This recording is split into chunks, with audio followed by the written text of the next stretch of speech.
Hello and welcome to this very first session of the Open Think Lab. So that's a new format I'm starting as of today, April 12th, to go through the key findings we have on the global story. So we are now, if you know how the blog works, it's organized around what I call loops, and that's the iteration of the total strategic plan I'm building through the blog. And this is the third plan we're doing, so that's loop number 3. And I'm going to share some of the highlights I found by exploring our global innovation story. So how this loop is organized is the following. So that's something you've seen already on the blog. I'm going to run 3 rounds of innovation assessment just to have an understanding from a variety of viewpoints of the different innovation activities you are running in your own daily jobs and what you share through social networks mainly, but I also have personal information that I get from other people I interact with, and some reading I'm keen to explore. So we're at the end of round. That's what you see here. We've done an opening of the loop on what is a global think lab. I encourage you to have a look at this video because it will explain you how I run the knowledge production model. And we've assessed a number of values, social innovation, and we've had this big picture. So that's the PESTLE analysis we've run, and it's now complete. So there's a new video online as well where you can find a whole innovation PESTLE just for you. We've closed the round by issuing a new operational innovation plan. So that's telling you how you can become an exponential catalyst, and that's about knowledge sharing. So it really is interesting and important, I guess, especially in a given period, that you learn how to share knowledge at the exponential rate. I know exponential is a bit of a tricky word, but that's with the use of technology, that's the impact you can have. So we're now running to round number 2. Before we do this, I'm just sharing this, new open two-way conversation format with you. What we have covered in our first round. So I always start the loop with what I call an innovation value assessment. So that's trying to understand how, as humans, we are inspired by an innovation, why we want to develop innovation, what's our priorities, what's like the change we want to achieve. And it happens over the last few weeks. The main values that have been shared, I think that was due to Women's International Day, were linked to how women rule this world. And sorry for sounding feminist, but that's what our innovation community has been talking extensively about. And I found it interesting, first because it's always good to remind that there are still some gender equality shortcomings we see, especially in technology. And I think it's good to remind there are ways to counter this and to cope with this. And also, what women do as managers and as innovation leaders is also inspiring in terms of leadership skills to develop in complex situations under, massively changing environment and all the disruptions we're going through. What they do is building communities, inspiring this community, and creating a support, caring, encouraging working environment within this community. And that's spreading a new attitudes towards management. And with the background idea, there's always this background idea of building what we call a fairer world. This sounds a bit vague, but that's the idea of the blog, is to refine what this means. So if we go in more details, what women intend to inspire is smart moves from everyone. It's not only for women, actually. Whenever you face some sort of issue, then what they do is, as first learners, so I suppose women that have had to go through running their family and running their career before new generations come on board in companies. What they've done is sharing their knowledge to say this is something we can really approach more smartly and be more ambitious and more creative about our careers. And I think that really works for men as well. There's a way to spend more time with your family, and there's a way to spend more time with your business and be relevant in both areas. What you need is a creativity to make the smart move. The other thing that helps is building communities around the smart moves. So it's not just to have a bunch of people for you to say, hey, I've made it, please upload. It's not the idea. The idea is to help everyone doing the same, because it will help you, because you will share experience, because you will access further diversity, further common denominators, and you will build upon it, and you will spread the good attitudes. Doing this, you encourage not only your personal view of the world, but you help others building this fairer and more stable world. Those are words from a journalist in Le Monde. You can find on weareinnovation.org. He quotes an African leader saying women are really embarked on building a better world. And I think we all are women, are men, and most of us, we're seeing changes coming. We know it's not always easy. We know there are improvements to make, and I think most of us, so us is the innovation community, are committed to, bring our own value and be part of a greater story, something we can do better.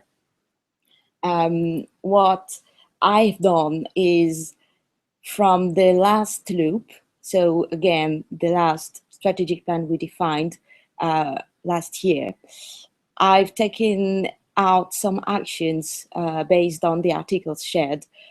Last articles we had for why we are innovation was because we are global citizens, and we defined an action that we need to build two-way conversation. So that's literally what I'm doing now, just trying to think out loud. So it's kind of connected thinking about how we can roll out this story and what it can bring you.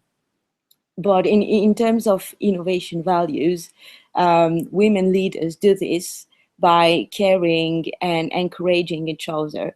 It really sounds basic things, but in times of algorithms, machines, digital virtual systems taking on some of the business development conversation, I think it's good to remind the human attitudes that will bring change. And why do they use social platforms? The thing is, they want to reach new generations, they want to encourage them, and they know this is going to be a digitally disrupted environment. So it has to be positive, it has to be constructive. It is a change already taking place, but if you do care, if you do encourage, then you make this change towards a fairer world through the digital tools you find. There can be algorithms, they can be artificial intelligence, there can be social media, there can be a blog, there can be anything with technology, really, but that's in two-way. So connecting you to more experience, more humans, and creating that diversity needed to unleash new innovation. That's, I think, what we miss. Moving onwards, the Daily Peak is an article that summarizes the most popular social posts. So what I call social posts is everything that we share on social networks. We are currently on Pinterest, Twitter, Facebook, and Google+. And I think that's quite a good variety of ideas. So each of our platforms have their own approach of innovation. You'll find Facebook is very personal and therefore inspirational. Twitter is more technical and therefore operational. Google Plus, oh, it's a tricky one. It's somewhere in the middle, but kind of the people I follow and people who follow me have a very in-depth expertise in each of their leadership or artificial intelligence information. So it's I'd say expertise. And Pinterest, it's really for the creativity part of it and the visual part of it, obviously. But what I call most popular in there is anything you've liked, anything you've retweeted or shared, and those posts that have the greatest reach. So I did this over the last over the week for just over round one. Let's be simple. And what you've told me is that there are traits of smart change makers. You've outlined 7 of them, and that's to encourage. So a change maker, I guess, is someone not necessarily working in innovation, but definitely using innovation in his daily job or activity, and trying to orientate innovation so it brings good, so it's doing good. It's not just to increase revenues and margin. It's not just to show we've got a brilliant product. It's actually to help out people. And that includes the company, that includes the customers, and that includes employees as well. So it's about calling on the sense of justice. I think that's what it is. One of the articles you've outlined was about being surprising, using the surprise effect to be effective. And it turns out the most interesting surprise you like to do is David against Goliath. So winning, the big wins, the big win surprise is a kind of tool we've outlined. And obviously, a change maker masters the rule of change. I thought it was a bit of an oxymoron, but that's true. There are tools to master the rules of change, and you can find them on We Are Innovation. So what are those 7 traits? Stand by their values. So it's, again, this idea of justice, the inner sense of justice. So identifying when it's unfair, when it's not correct, when it's not bringing human value, I would say, or it's taking some away. There is a sense of ethic that is increasingly shared through our conversation, but there's no, there is no one word to say justice. We don't talk about justice at work, do we? It's the same for politics or economics. These are not the words you use, but what you definitely outline is how you defend your sense of freedom and transparency. And there's a growing number of communities working, I think, in the social tech or in the civic tech sectors to actually develop more platforms and more ideas to let this ethic grow. Smart change makers also speak up. So there's been a lot of political changes, economic tensions around, and it hasn't stopped. It's continuing, and it will continue. That's the disruption occurring across the globe, and it's not just about technology. Obviously, it's also us, societies, humans behaving as humans. But then there are, some of us speaking up within universities and business schools, and I think it's great to see this kind of new. In France, we had what we call May 68. Maybe it's kind of, I don't know, May 68 online happening with a number of messages shared, and that's one of the values you've outlined. We also call on other change makers, so that's to invite new skills within an existing set of within your teams and helping catalyze the change. And that's because it's not easy to drive change. Sometimes you need someone specializing in it to help you get your team from point A to point B, and that's change making. They get the work done. They focus on details. They don't spend their time. I mean, I think marketing is marketing. You've got to communicate. You've got to be on conferences. You have to be on panels. You have to talk. But there was this innovation specialist outlining how this is, really talking. It's interesting, but what is more interesting is taking care of your own processes and work the details out of it and making sure it is sensible to your employees. I said the fifth value is we're keen to surprise, and to surprise, you have to know what normal is.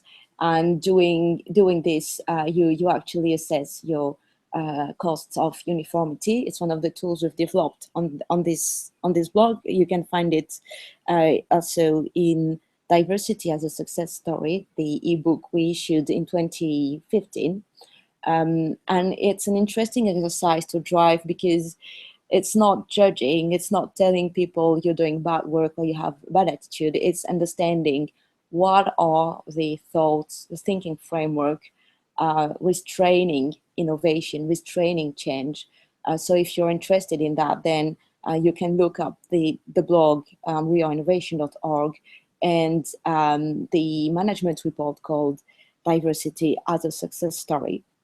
Obviously, the biggest surprise is David against Goliath. So startups eating the big cake, disrupting to the point that incumbents actually need to transform and adapt to this very tiny competition, but it's exponential, so it's risky. So it's also interesting because they can then work together to develop the market in a more efficient way.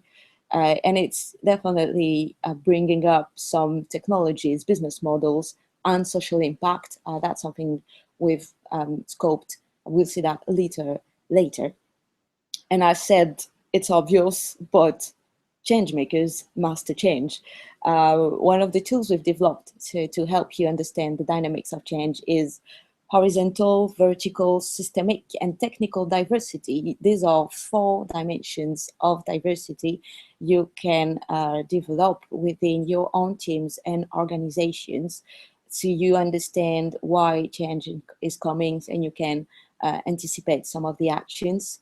Again, we have a full article on this on the blog, and you will find those tools in the second management report we've issued about human centricity and systemic innovation.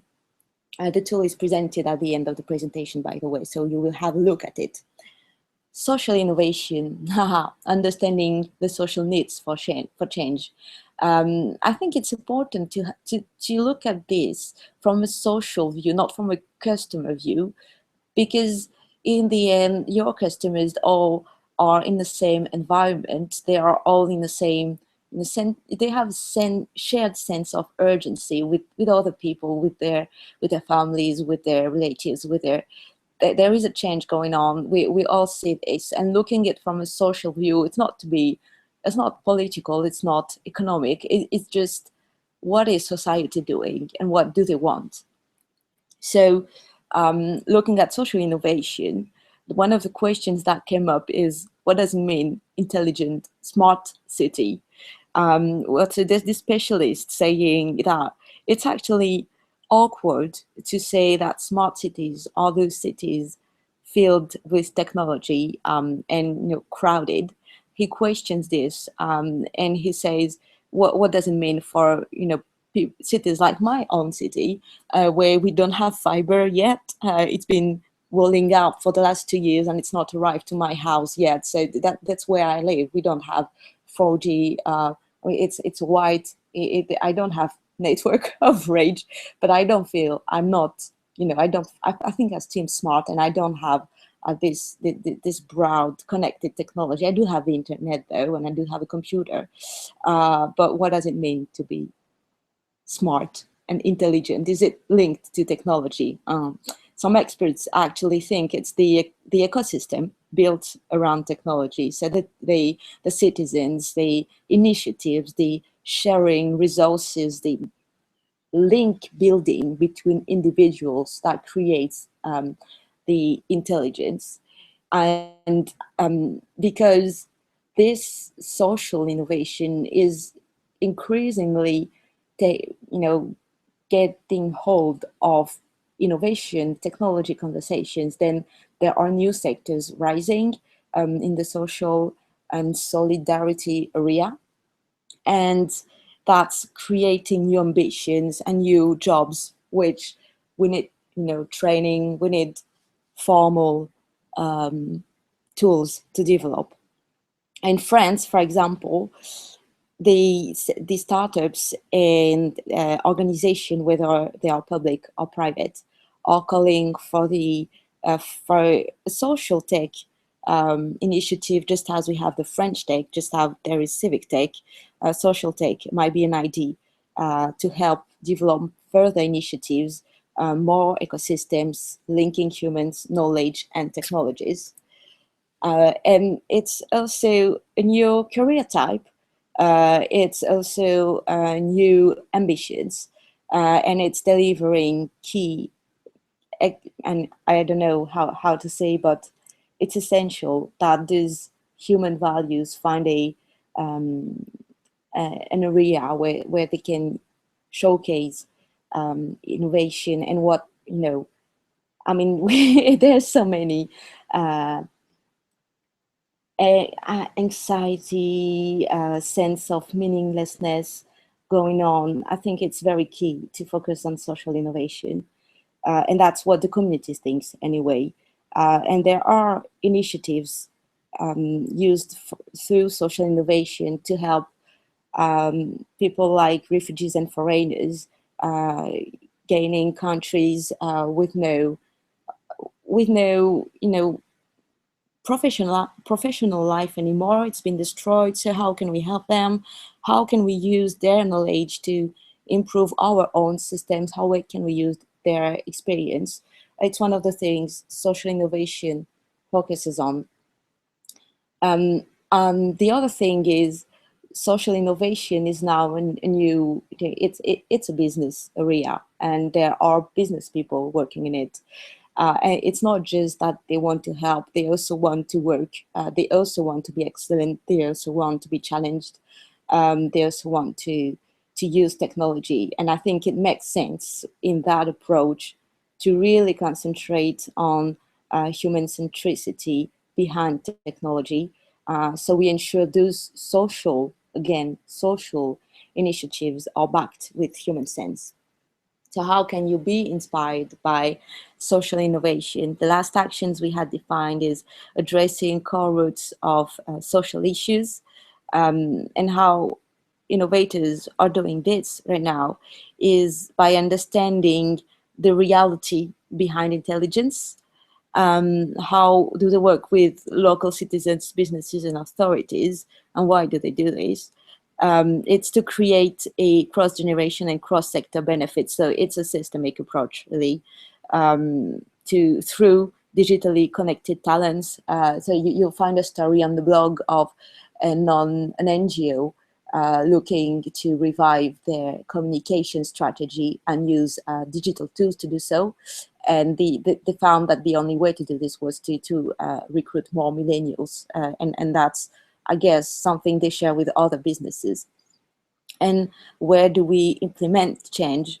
It's within ecosystems. I do stress that, again, if you do not have the very highly connected, highly intensive technological framework, it's very hard to build an ecosystem. For instance, if you look at where I live in France, if you take a map and you look at all the French tech hubs and clusters in France, where I live, right in the middle of, there's no hubs and clusters.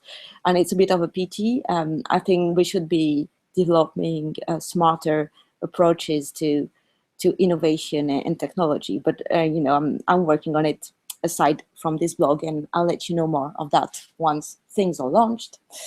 Connecting dots, that's making a link between the 10 most read article throughout the round on innovation, weareinnovation.org, And that's always a fascinating story, because you do look at interesting. I mean, it's my favorite article. So this time, sorry, connecting dots. Oh, I've missed something. Anyway, I'll come back to it later. Rethinking legal frameworks is smarter agriculture, better agriculture. That's the actual PESTLE analysis. I think I missed the connecting dots article, but you can find it on weareinnovation.org. The PESTLE analysis this time looked at legal and environment. And well, it's a bit of an ongoing story for the legal part. What we're saying is the framework is not ready, needs adaptations. It's, it's all relevant. It's just that it's been going on for so long that I feel it's a bit, I really wonder where the change is. I've seen one change though, and I will add on it. It's the European Commission looking at things from a holistic view, which I hadn't spotted before, which hadn't been spotted by our community before. Should be correct. But it's still too slow in the views of certain experts with regards to highly disruptive and very quickly expanding new technologies like blockchain and fintech. On the environment side, there's a question on the use of digital within the agricultural world. I have a personal experience of this. I think locally where I live. So again, it's the no man's land of not no man's land of technology. I mean, I do have certain facilities, but we're definitely not a highly smart city as you would call it from a innovation viewpoint. And that's also because I think people do resist technology. They think it's actually harmful. They think it's pointless to use technology with nature. They actually do not want to use technology. Well, that's what they say because they all have a smartphone. But anyway, that's the type of question we've raised on the pest analysis. And in that regards, I think what's interesting to look at is how the legal framework is still being rethought, even though these advanced and fast developing digital tools are here and continuing. Well, there's still this new legal framework to come, and we're still all waiting for it. Except that there are private initiatives to try and define common standards. That I think that's helping. One of them I really like is Creative Commons. I think I'm going to start to use it. The smarter agriculture, better agriculture, it can help. I think it really can. I think technology has a place in nature, not to develop nature, not to replace nature, but to help reduce the wrong use of natures we've had. I think it's identifying and setting up circular models. That's where intelligence, including digital tools, can have a place, and that's what our current experts seem to say. Although they do stress that industrializing and automating everything linked to nature has already caused a number of damage, and it needs to be repaired before we can consider any smart use of innovation for agriculture. So why do agile players apprehend strategies in your approaches thanks to data? That's again out of the last PESTLE analysis we've driven, and we've taken up an action to anticipate and drive a growingly horizontal business future fueled by connected data analysis, data everywhere. But it again doesn't mean you need to destroy, I mean, any natural or human approach. There is a way to be smart about the use of technologies and data and big data and artificial intelligence. You just need to define it, and some of the articles, management reports and operational plan we've developed will actually help you do this. So how do we use data for legal and environment approach? Well, we identify pain points. That's where we stay. There's there are big pain points identified, like um, around fintech, around Bitcoin and blockchain, but also around content sharing. It's one of the points I keep, exploring myself for the blog. How does it work? Who's allowed to do what? There's this fair use, but how is the framework changing? And also, this is the internet. So I know I'm based in France, but I work a lot with American content, English content, Italian, Spanish, Indian. It's the purpose of the blog to be global. So how does a legal network follow this? Data is used for it, and that's very interesting, I think. And they also use data to assess the impact of technology on agriculture and define a better role, smarter role for it. How do we break away from the usual way of sharing information? It's cross-sector initiative driven for legal part, and working with local inhabitants for the nature, call it environmental part, because it does include a wider variety of views. Inhabitants will tell you why they need certain technologies and why they don't, and what they fear, and it's an interesting view to have. And where do they use social communications, even though in early stages? It's mainly through press and media channels, because I think there's a public there's a public engagement to drive. Citizens need to be aware. They want citizens to be engaged. I don't know how they succeed, but that's the intent. And they also want to get hold of industrial stakeholders to alert them on the threats and priorities driven by digitalization. The round we issue also illustrates some of the tools we develop as within Beautiful Diversity.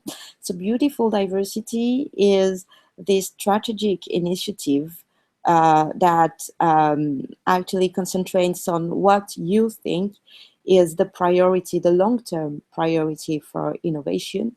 What I do is when I end the writing, the publication of the loop, I look at the most read topic. And for the first two loops, you've mostly read diversity-oriented articles. So I have consolidated all information on diversity, and that has given birth to Beautiful Diversity. Through the run of loop 3, you have highly concentrated on the digital economy. So there will be a new strategic initiative starting with digital economy. For now, we're still covering diversity. And what I've done is I've picked a tool developed in our management report. So this one is human centricity and systemic innovation.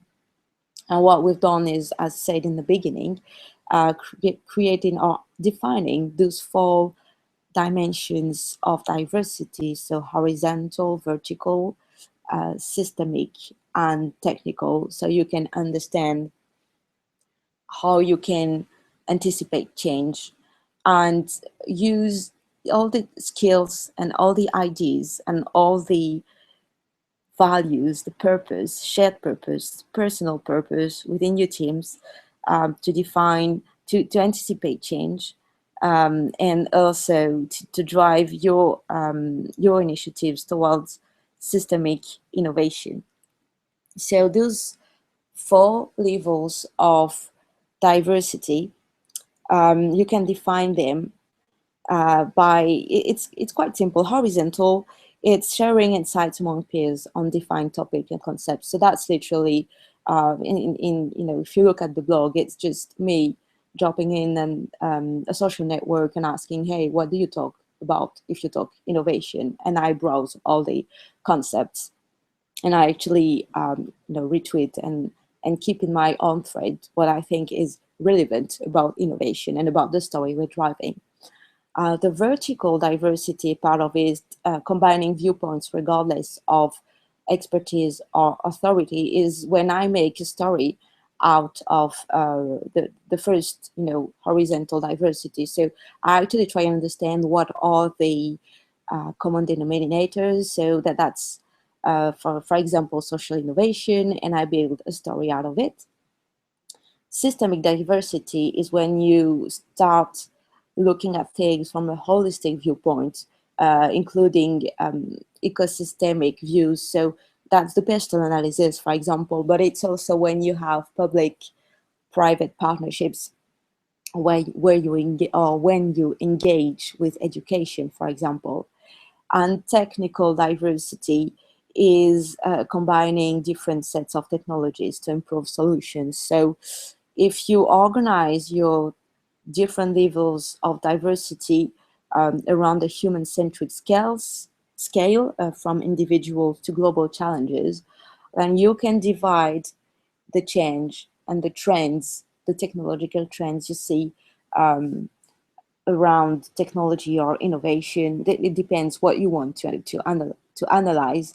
But if you analyze this through this scope, then you can start understanding what are the core roots of change and how and what you can do to benefit from it. And all in all, what I think this is saying, so that's the end of our round one. Then what's the most intelligent scope for the digital economy? We have time, resource constraints, and we have a very difficult to adapt social, legal, and environmental ecosystem. We have huge environmental requirements and constraints. So, and the digital disruption, it's occurring whether we like it or not, by the way. Again, it's not because you have a bunch of people here reluctant to become digitally connected that it's not happening. It is happening. And what I'm trying to do with my husband is helping out the people here so they can still benefit from it without being invaded by the digital economy. But what's the smart place for everyone? I think that's the question. And what's the scope for an intelligent digital economy? What I do from there is that's my kind of topic for the next knowledge investigation. So I'm going to run to explore our knowledge base. That's weareinnovation.org, the set of tools that we have. For instance, our last operational plan, how can you build values for innovation, had come up with this conclusion. So it's one of the tools that could be used. If you look at customers, finance, business experts, building human values for innovation for them would mean building ecosystems and models profitable to customers, businesses, and employees that reinvent our approach to economic growth, focusing on sense rather than complex processes. And we've defined attributes for these values, and we've defined a way to manage the cost of uniformity. The second, operational plan. So how can you become the next exponential catalyst? Has defined human values for the exponential catalyst, customer democracy. All of this, it's all detailed in the plan. So if you want to have a look, and then you have your thinking framework to develop based on those human values and your first action plan. And what I think we'll do is take these on board and continue the story. So on the third operational plan to define the intelligent scope of the digital economy and see wherever we come up with. The next tool we will go through, it's again issued from human centricity and digital and systemic innovation, is what I call dimensional diversity. So it's all of your operational teams working together to adapt information shared across communities and include customers into daily interactions. So there are several ways to do this, again, by using vertical, horizontal, technical, and systemic diversity. It's all detailed in the management report, but what I'll do is, again, outline how I use this tool for the blog. And this will come up at the end of round number 2. So if you want to have more details, then I invite you to stay tuned and follow the blog by email, so you will know when this explanation is issued. These are all the reports we have already released. So I've mentioned beautiful diversity as the overall strategic initiative, and you already have 2 reports. And we also already have 2 operational reports, which I call Tell Your Own Story. So one to build human values for innovation, and one to become the next exponential catalyst. So that's it for now. I think it was very helpful um, to share all of this with you. What I hope is that you'll stay tuned on the round number 2, so we can all see together what is the next steps of our innovation story. I thank you for watching this very first Open Lab session. There will be a second Open Lab session at the end of round number 2. And the voices you hear downstairs are my daughter's voice, so, and my husband's voice. They're back from the dancing class, so probably need to drop off now. But again, please stay tuned. Follow us on Facebook, Twitter, Google+, Pinterest, anywhere you can find us, just follow us. And I'm very happy to run this innovation story with all of you. So looking forward to reading more from you, and I'll see you in the next round. Bye.